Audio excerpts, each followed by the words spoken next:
Baik, assalamualaikum warahmatullahi wabarakatuh. Kita kedatangan tamu atau narasumber pembicara dari era baru. Nah, oke. Jadi kali ini kita akan mengangkat topik membahas tentang politik nasional, apa yang menjadi fenomena politik di Indonesia pra pemilu tahun 2024. Nah, kita kemudian lebih spesifik membahas tentang konspirasi yang baru-baru ini kita dengarkan, yaitu konspirasi terkait almarhum Lor Rangga kita. Yang dimana bagaimana pendapat saudara Anto ya? Saudara Anto. Begini saudara Anto. Oke.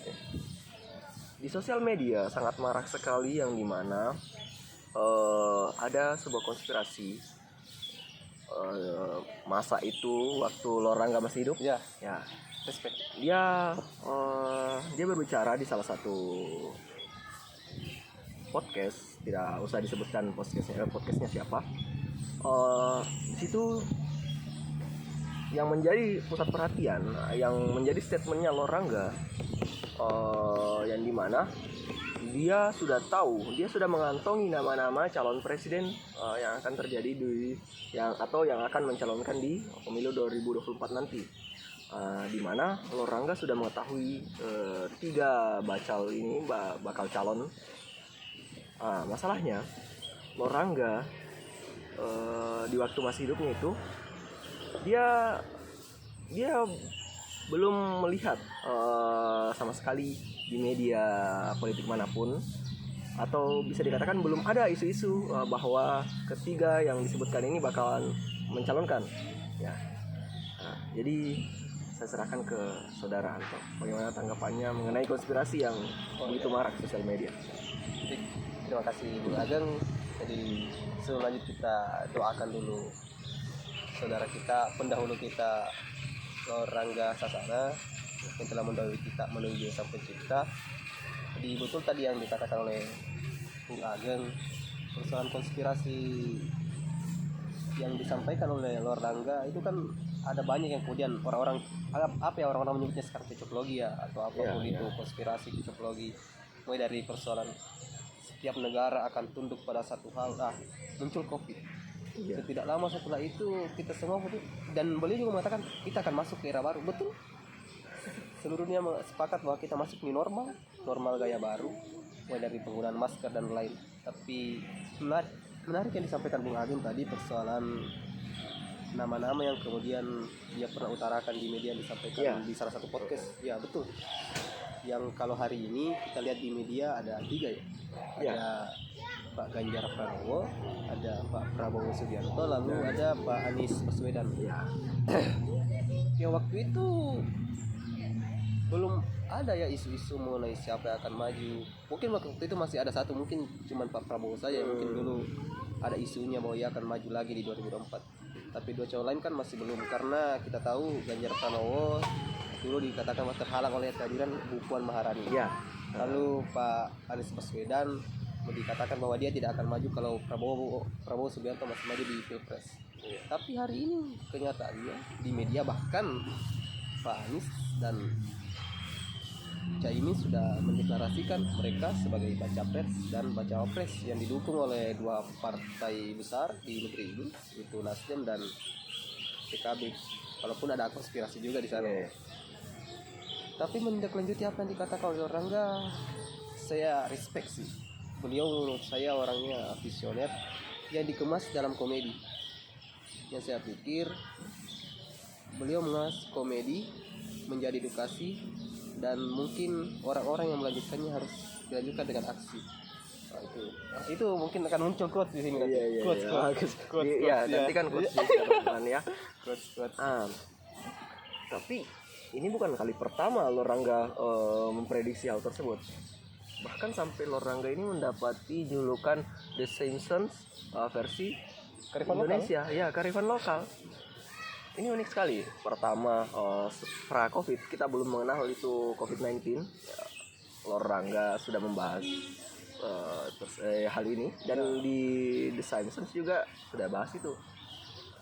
Saya curiga mungkin Lor Rangga nih yang membuat yang kreator dari Iya. Simpson. Percaya saya, Lorangga mengetahui rahasia elit politik atau elit global. Wah, Ataukah kemudian elit global yang melaksanakan apa yang menjadi statementnya Lorangga? Jadi bagaimana ini saudara Anto? iya, iya. Anda kan juga dari era baru ya? Ya itu nama kampung saya. Oh, nama kamu? Ya, itu nama kampung saya. Di- Namanya memang era baru, bukan Tree of Info ya? Tree of Info ya? nanti penistaan kampung. Ah, iya.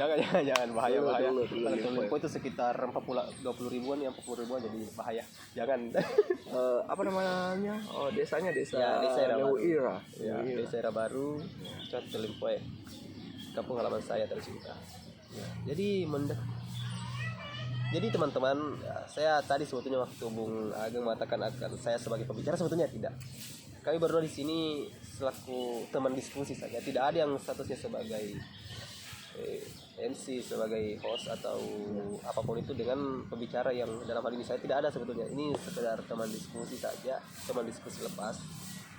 Ya, kalau bicara soal lagi-lagi soal konspirasinya, ini memang mungkin bagi sebagian orang ini pembahasan apa sih? Iya. Ini konspirasi tolol apa sih? Tapi di sisi yang lain, kenapa selalu cocok gitu? Ini bukan kita mau mencocok-cocokkan, ini bukan kita mau mencocok-cocokkan. Iya. Karena ada banyak sekali kejadian-kejadian yang muncul. Ini semacam pengalian isu, contoh yang kemarin yang pernah viral juga. Nah, Wesi. oh, Wesi itu. Wow.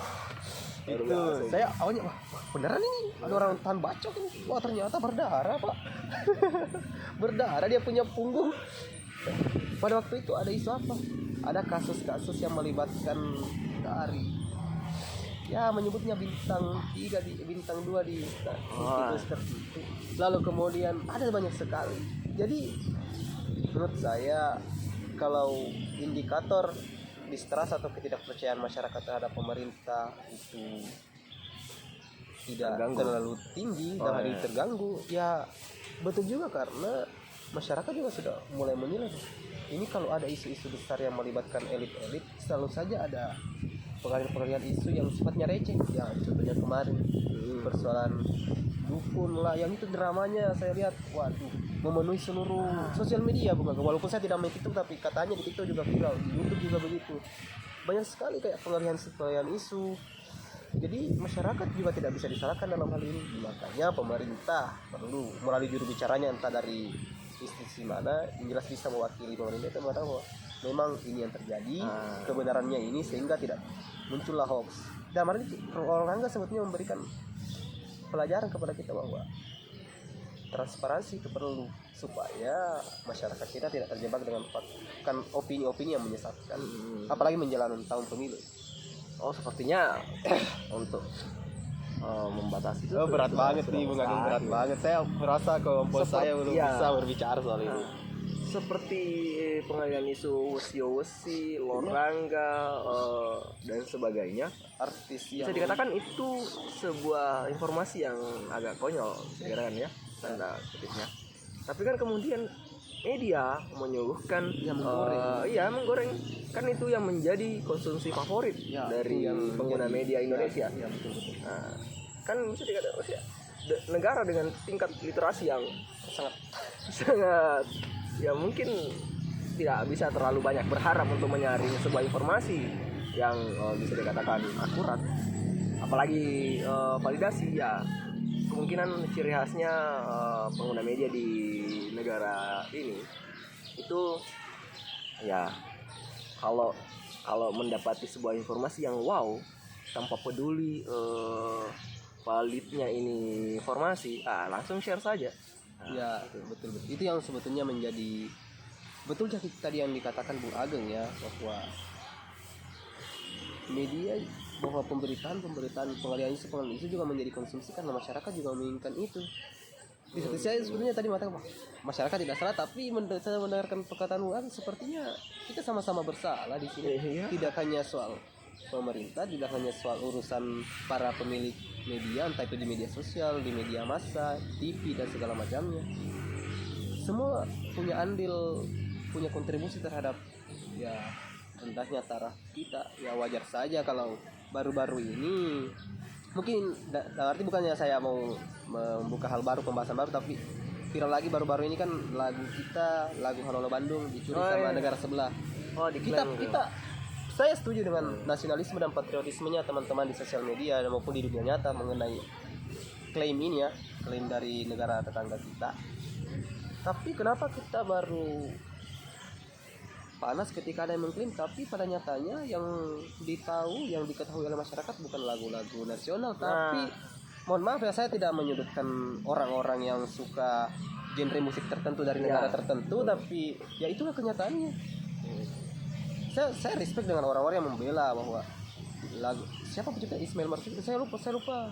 Kalau Halo Halo Bandung, ya seingat saya di waktu SD itu kan bisa dibilang pesannya itu pesan sejarah itu. Sejarah yang mengangkat bagaimana perjuangan rakyat Indonesia dalam hal ini orang-orang Bandung mengusir penjajah.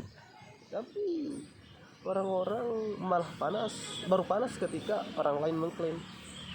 Ya, saya tidak tahu apakah mereka tahu sejarah atau tidak ya. Saya bukan menjadi orang yang paling tahu. Mungkin nanti komennya, si paling tahu sejarah. Saya tidak. Kita sama-sama diskusi begini. Teman-teman bisa komen nanti. Tadi lanjut soal yang mohon maaf ya, saya agak keluar tadi, tapi ya lanjut ke persoalan penganalisis tadi bahwa masyarakat kita juga senang dengan mengkonsumsi gosip-gosip yang bisa dibilang wow, mulai dari isu perselingkuhan artis, isu penganiayaan artis. Yang di aplikasi ini ya banyak. Waduh, itu saya lihat kemarin di media sosial.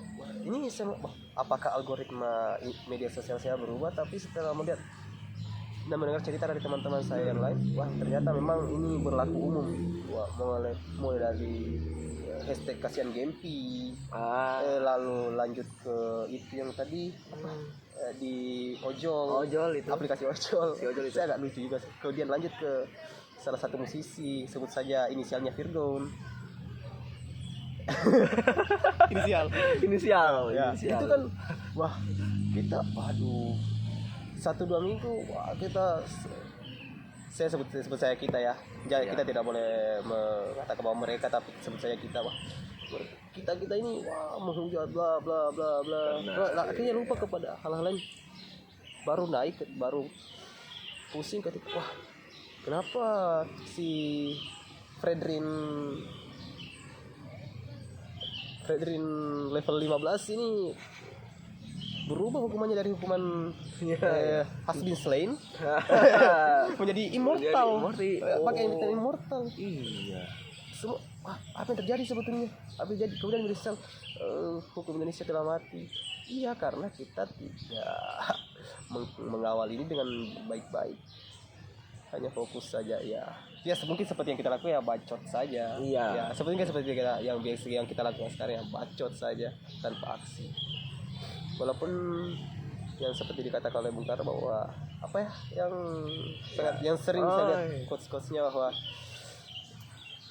saya lebih menyukai pemuda yang berdiskusi tentang bangsa ini daripada pemuda yang kutu buku yang hanya peduli pada dirinya sendiri. Ya betul juga siapa yang dikatakan oleh founding fathers kita itu. Ya berdiskusi apakah akan berdampak kepada sistem, kepada hukum, politik, aspek ekonomi dan lain-lain. Mungkin ketika mengharapkan secara instan mungkin tidak. Tapi ketika dimulai dari 2 orang, berkembang menjadi 4 orang, menjadi 6 orang, dan berkembang seterusnya, ini akan membentuk pola pikir masyarakat kita yang kemudian tidak terlalu fokus kepada berita-berita sampah yang sifatnya gosip dan segala macam drama. Walaupun hidup itu drama ya, betul. Seperti hidup Anda. Tapi apakah mohon maaf, ini bukan berarti tidak sepakat kepada statement Anda yang kemudian mengutip dari founding father atau Bapak bangsa ya. Begini, apakah statement dari Bapak Soekarno ini, Insinyur Soekarno, yang dimana dia lebih menyukai katanya pemuda yang berkumpul diskusikan bangsanya daripada kutu buku yang mementingkan dirinya sendiri. Apakah ini sekedar statement ataukah ini yang menjadi apa namanya, tolak ukur pemuda yang baik, pemuda yang ideal. Betul. Bagaimana itu segera Ya. atau Ya, tolak ukur? standar betul ya. Bung Ageng mungkin mempertanyakan apa sih yang kemudian standar seorang pemuda ini, apakah dia hebat atau segala macam, Ya. atau kata yang sejenisnya, apakah yang betul-betul diskusi. Betul juga bahwa ketika orang-orang atau pemuda-pemuda ini berdiskusi tanpa baca teks, yang dilakukan oleh si kutu buku, kan istilahnya kan baca teks pahami konteks. Saya lupa itu ucapannya siapa, tapi itu bukan quote saya, tapi itu quote orang lain, tapi bisa ditulis di sini. Iya. Iya, Sini. bangsat. Ya. Sebetulnya si kutu buku dan si pemuda yang berdiskusi sebetulnya harus berkolaborasi. Nah, itu maksud saya. Karena yang si kutu buku pahami teks, tapi ia hanya hanya disimpan sendiri saja. Misal dia mengetahui bahwa wah, aspek politik itu sebetulnya seperti ini. Ide mungkin pengertian dari politik itu kan dikatakan bahwa untuk mencapai sesuatu yang baik.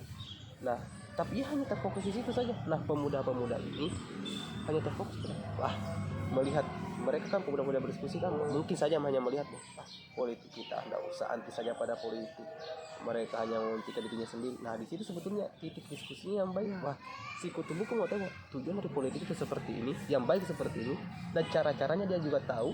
Maka ketika ia kemudian berdiskusi dengan orang-orang pemuda-pemuda ini tadi, saya pikir wah, Ya, banget. karena begini, Ini bukan kita mendiskreditkan pendapatnya Bung Karno ya, betul. Tidak, Ini tidak. hanya penafsiran kami saja. Ini bukan kita mendiskreditkan. Kami berdua siapa yang ingin disejarkan dengan founding fathers? Iya. Kami hanya sampah.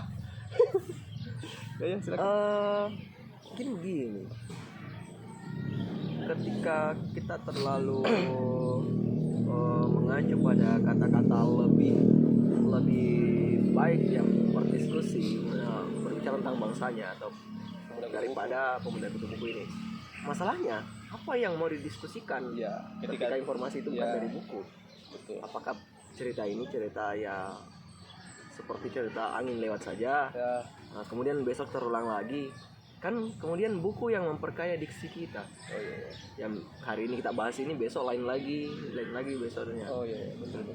Dan arti kita tidak membatasi media baca yang hanya terbatas. Bukan Iya. hari ini waduh, media baca banyak sekali ya. Bahkan banyak sekali kemudian website yang menyediakan jurnal-jurnal terkini, bukan hanya berbicara soal satu buku di situ, walaupun banyak buku di sana disediakan gratis malahan. Tapi kan Bapak Soekarno Ya, tidak lebih spesifik menjelaskan bahwa pemuda yang berdiskusi tentang bangsanya ini jangan sampai ini juga kutu buku. ya, betul juga betul. Cuma dia membandingkan bahwa itu lebih baik Ya. daripada kutu buku yang memikirkan Ya. dirinya sendiri. Berarti Mungkin titik fokusnya hanya pada persoalan dirinya sendiri ya. Iya. Mungkin saja. Saya pernah berada di masa itu kan. Saya tahu. iya, pernah knowledge. Ya, bukan. Ya, anggap saya begitu ya, pernah merasa.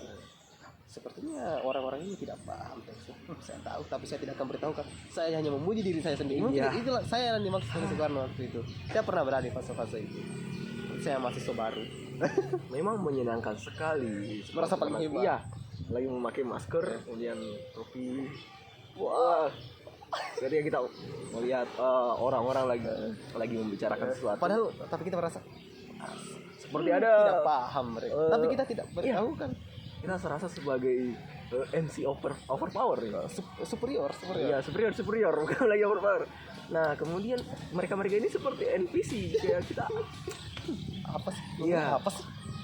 Ya, begitulah, begitu isi kepala saya waktu masih jadi wibu dulu. Oh, saya tidak pernah jadi live jadi apa, waduh, saya merasa paling hebat dari yang lain. Ya, padahal sebetulnya masih banyak yang lebih hebat dari saya. Tapi lanjut soal konspirasi politik ya. Oh Ya, iya. ya. Kemudian itu Konspirasi politik. di mana pendaftaran magang 500.000. Tapi ya astagfirullah ya, maaf. Ini mungkin nanti editor bisa disensor. Ya, Mungkin sensor editor bisa sebentar ini. disensor karena Saya kelepasan saya tidak mau berurusan dengan kampus. Saya tidak mau di DO. Saya terbawa suasana. Saya ngopi dulu. Ya, ngopi dulu, Bang. Ya, terlepas dari biaya pendaftaran yang 500.000 itu, Masih anjing. kita akan membahas lebih luas lagi, bukan sempit.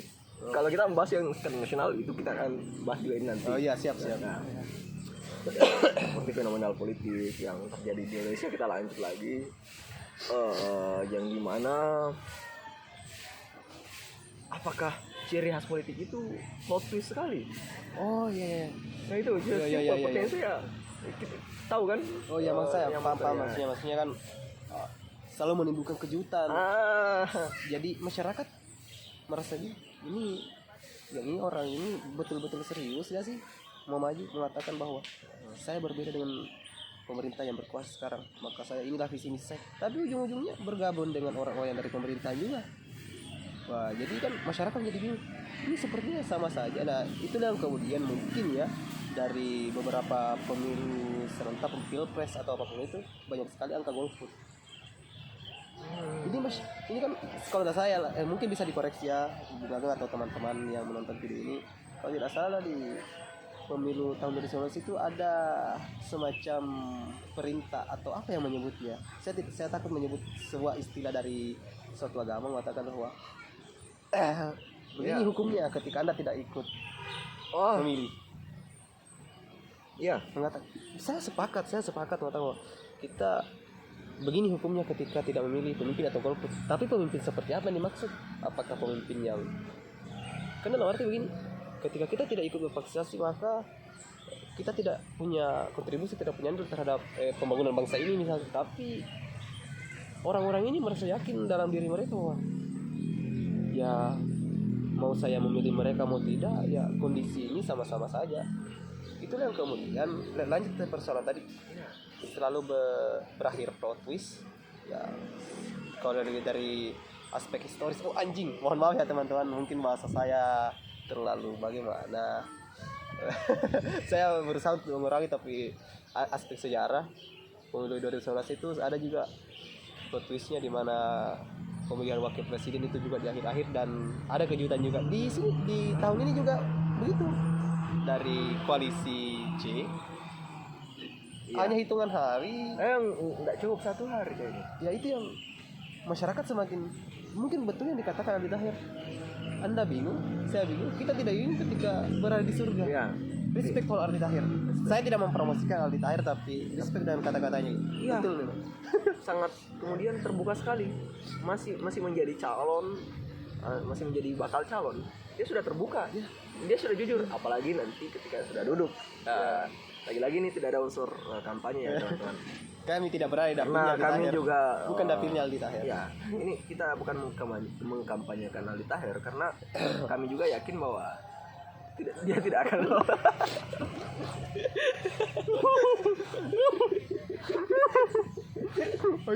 Gak terlalu coba ingus. tidak maksudnya kami juga yakin bahwa ya lanjut. Ya, ini kita bicara aspek, kalau mungkin teman-teman yang pernah belajar soal aspek kausalitas ya, hukum sebab akibat. Apa sih ini kan Kausalitas. apa sih penyebabnya sehingga akibatnya selalu terjadi plot twist, sehingga wah ini para politisi, para elit-elit tidak ada yang, masyarakat melihatnya tidak ada yang konsisten. Kalau saya sih melihatnya begitu, tidak ada yang konsisten, dan masyarakat juga menjadi bingung seperti yang dikatakan Aldi Tahir. Kita semua bingung. Ini karena mungkin tidak adanya aturan yang mungkin kalau bisa saya, ini pendapat pribadi saya ya, saya tidak tahu boleh jadi benar atau tidak, ada disclaimer anjing. Disclaimer ya, karena tidak adanya aturan yang ketat bahwa ini kan belum masuk masa pendaftaran, tapi ya, kalau di pilpres ya belum masuk masa pendaftaran, tapi di mana-mana sudah ada mengatakan pilih saya bla bla bla, dan kiri kanan sudah, walaupun bukan mengatakan pilih saya, tapi ya selamat melaksanakan ibadah puasa, selamat hari ini, selamat hari besar bla bla bla, Padahal belum boleh. ya, itu kan harusnya dalam hal ini KPU, Bawaslu, dan DPR, kan mereka yang membuat undang-undang. DPR bersama pemerintah, kemudian sama KPU yang menjadi eksekutor. Ini sering disalahartikan oleh beberapa orang atau masyarakat pada umumnya, bahwa ketika aturan itu dibuat, Maka ketika ada kesalahan aturan itu semuanya fokus ke KPU Bawaslu. Kenapa KPU atau Bawaslu aturannya begini? Ini ada sebetulnya begini. Kemarin persoalan ada seorang baca pres yang muncul di video azan, semua masyarakat terbelah lagi pro kontra. Wah, kenapa begini, harusnya KPU Bawaslu bertindak bla bla bla. Oh, yang berwudu. Ya, Yang tidak menggulung. saya tidak tahu, saya tidak lihat jelas, tapi saya pernah lihat potongan-potongan dia. Baca pres kan? Pres umsi. Itu fungsinya mungkin bisa disensor sebentar. Ya. Karena kita berada di Lingkup. negara Irlandia. Ya. Ya itu kan kayak Lagi musim gugur di Irlandia. itu kan masyarakat kemudian KPU dan Bawaslu kenapa tidak bertindak ini bla bla, bahkan sekarang KPI ada aturannya begini.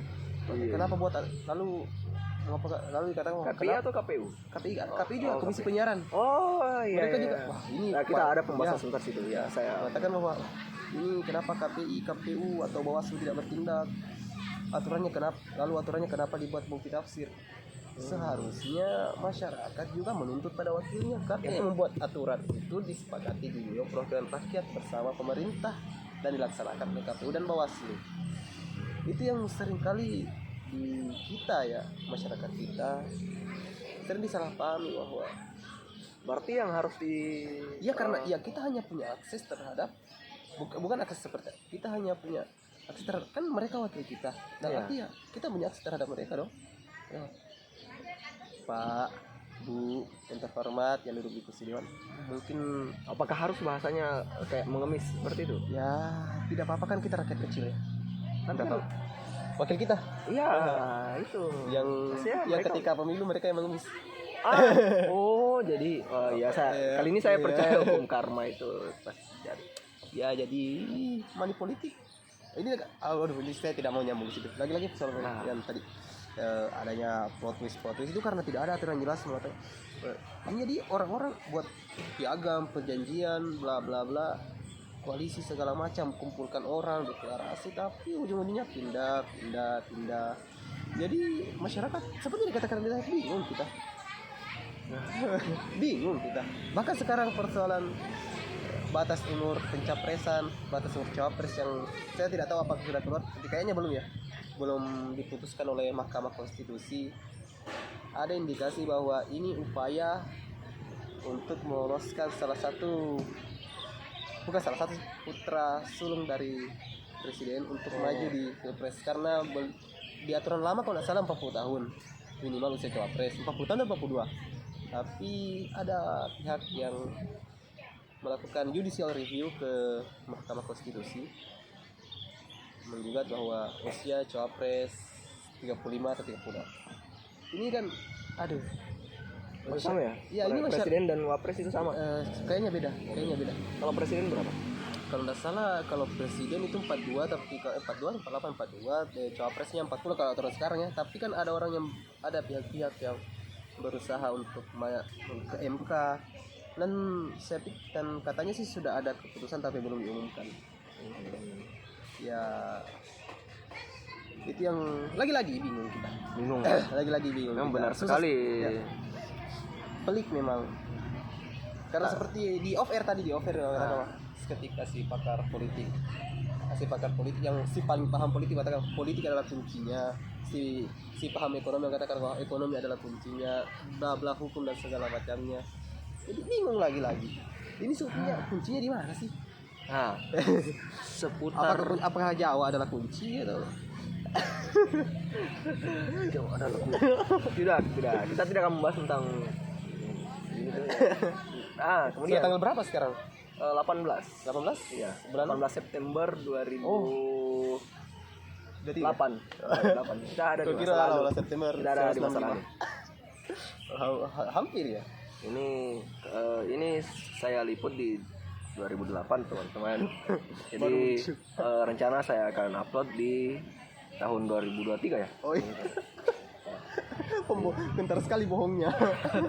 Ini Ya, diskusi seputar- bercanda ya teman-teman. Ya, Kalau ada yang seputar- bisa diambil silakan, tapi kalau tidak ada ya silakan dikritisi saja. Kita semua terbuka. Nah, masih seputar tentang politik. Waduh, ya Bung Ageng memang berat ini, saya akui. Teman-teman Bung Ageng memang bahasanya berat-berat. Tapi silakan kita diskusi saja. Dalam politik saya pernah mendengar bahasa bahwa semuanya legal, semuanya halal untuk dilakukan. Saya Machiavelli. Iya. Machiavelli. Saya pernah mendengar curhatan.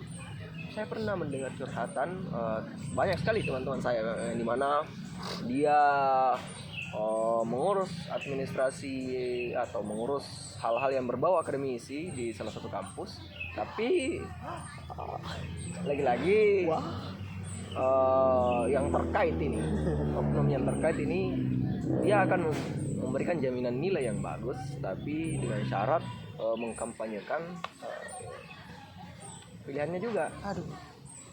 Terkait politik ke akademik. Kan Politik dan itu di kampus. Ya. Minum kopi dulu. Silakan. Ini kita tidak disponsori.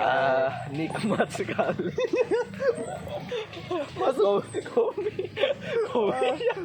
Aduh, saya sebetulnya jokesku tadi soal keren. Saya baru mau bilang teman-teman, kopi ini tidak disponsori dari 2SKS, tapi Mas Ageng menemukan bridging yang lebih halus. Ya. Saya pernah bersama dengan salah satu korban. Saya masih ada di sini bukti share-nya ini. Keren juga. Teman saya sebetulnya paham politik karena dia mengatakan beralasan saya tidak punya data, saya hanya punya data WA. Kan dia diperintahkan untuk upload di media sosial seperti Facebook. Dia hanya punya WA. Wah, langsung dibalas lagi. Ada wifi. Wah, keren emang. Nikmat benar. Dipermudah ya. Ya memang ada wifi dan sebagainya. Padahal dulunya sebelum masa-masa pemilu, oknum ini dengar-dengar sulit sekali untuk ditemui, apalagi untuk perbaikan, apalagi untuk tanda tangan dan sebagainya. Tapi kemudian ketika masa-masa ini dia seperti berubah drastis, bukan lagi 360 derajat tapi banyak derajat. Ya. 360 derajat Fahrenheit. agak. Ya. Nah, itu tadi. Semuanya legal. Dan kemudian saya tidak percaya ketika petinggi-petinggi kampus oknum ini bertempat tidak mengetahui ini, pasti mereka juga mengetahui. Tapi kemudian tidak ada kebijakan lebih lanjut. Jangankan itu, 500.000 masuk lagi, Pak. Padahal dia tidak ikut tapi 500.000, kurang lebih 500.000 pemuda di Senjai yang kemudian rakyat Senjai tidak mungkin tidak tahu tentang ini, tapi kemudian tidak ada yang jeli dan kemudian melaporkan dan sebagainya. Bagus bridgingnya masuk. Lagi ini pernah juga menjadi pembahasan oleh beberapa pengamat politik atau konsultan politik ya, persoalan politik praktis masuk ke akademik kampus. Pernah juga menjadi pembahasan, kalau tidak salah di podcastnya dari Corbusier, ketua BEM UI juga membahas soal itu, bahwa politik masuk ke dunia akademik kampus boleh, tapi tidak boleh menggunakan atribut kampanye dan segala macam. Tapi teman saya yang menjadi korban pamflet, Pak. Itu kan ini nyata. Ini sudah nyata, sudah ada. Iya. Sudah ada calonnya, ada nomornya, partainya. Kita bingung ya. Lagi-lagi kembali ke Bapak. Ini bisa dipotong. Ini saya takut saya. Karena kalau ada video yang terpotong itu kami sudah dibungkam. Entah itu intimidasi ataupun minus dilunasi. Kemudian bisa minus 500 juga. Kemudian dalam politik seperti kampanye, sosialisasi parpol dan sebagainya itu mereka semua memiliki ciri khasnya masing-masing dalam berkampanye. Tapi kemudian saya mendapati satu konspirasi. Ada kampanye yang banyak sekali dilakukan oleh pemuda, tapi tidak disadari di kalangan masyarakat. Yang seperti apa itu, Bu? Masih ingat salah satu mantan presiden kita yang garuk. Oh iya iya. Nah, tahu kan partainya kan? Iya iya, paham. Banyak sekali pemuda yang menirukan kayak itu. Apakah itu bisa dikatakan Oh, ini. Nah, sepertinya. Oh, mungkin teman-teman lihat tapi lihat tuh. Lihat ini. ya itu. Ya itu. Banyak sekali pemuda apalagi di lingkup sekretariat banyak yang mengkampanyekan menirukan gerakan beliau. Persediaan. Teman saya, the master of. Saya curiga dia adalah tim sukses. Kok kita pendiri partai? Dia sudah terang-terangan sekali. Sampai Oh iya, paham. sampai tidak berbunyi. Ada yang berbunyi. Teknik ya. Iya. Teknik. Ini bukan lagi teknik. Ini di atas kampanye, di atas kampanye ini. Di lingkup sekretariat ini saya rasa kayak di lingkup sekretariat ini adalah ruang akademisi bagi para mahasiswa, bukan ruang politisasi, bukan ruang kampanye. Tapi kemudian kan ada beberapa teman-teman, ada beberapa orang yang saya pernah lihat. Anda tidak pernah. Ya gitu. Saya akui memang. Saya Lebih menjanjikan, nikmatnya lebih menjanjikan daripada money politik. nikmatnya ya. Nyambung lagi. Tapi kan itu berbeda. Iya. parpol. Oh iya. Yang satu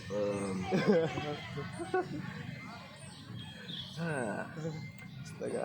saya rasa Sudah berapa menit, Bung? Wah, 36 menit, Bung. Iya. Babah. Ini Nonton. Aduh.